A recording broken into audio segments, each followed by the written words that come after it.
نن چې دی نهمه مسله مونږ سره هغه ډېره زیاته مهمه مسله ده.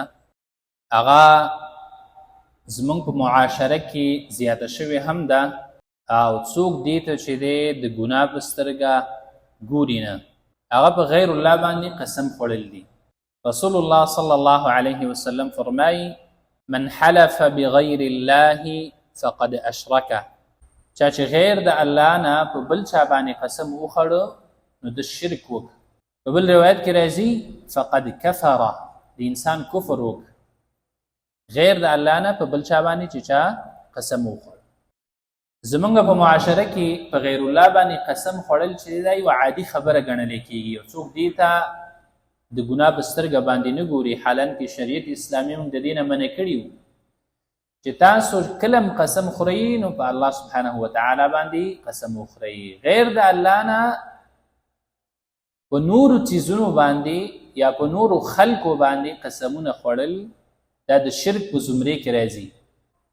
په بل روایت کې راځي رسول الله صلی الله علیه وسلم فرمایي من کان حالفا فلیحلف بالله، څوک چې قسم کول غواړي نو په الله سبحانه وتعالی باندې قسم وکړي. دغه رنګ بیا فرمایي تاسو په خپلو پلرونو باندې قسمونه مه خورئ، ځکه چې الله سبحانه وتعالی تاسو منع کړي وي د دې نه چې په خپلو پلرونو باندې او غیر د الله نه په بل چا باندې قسم خوړل. زموږ پښتنو کې دا عام دي، ستا د پلار په سر مې قسم وي، د مور په سر قسمونه، ستا په سر قسم، یا په نورو مخلوقاتو باندې قسمونه خوړل. دا ټول د شرک په زمرې کې راځي. نو دې خبرې ته چې ډېره زیاته توجه کول پکار دي. رسول الله صلی الله علیه وسلم د دې نه منع کړي وو او هغه خلک چې د الله د نبي خبره نه مني د هغې د حکم مخالفت کوي نو الله سبحانه وتعالی هغوی دپاره ډېر سخت وعید بیان کړی دی.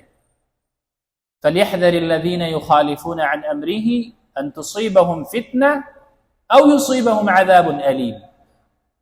کوم کسان چې د پیغمبر د حکم خلاف کوي، د هغې مخالفت کوي، د الله د نبي خبره راشي، د الله د نبي حدیث راشي او دا د دې مخالفت کوي او نی مني، نو الله وایي دغه خلک به په فتنه کې واقع شي او یا به دوی ته درناک عذاب ورکولی شي. نو دا ډېر د یرې خبره ده د یو مسلمان دپاره. نو په غیر الله باندې قسم خوړل چې دی دا د شرک په زمرې کې راځي، د دې نه چې دی ځان ساتل پکار دي.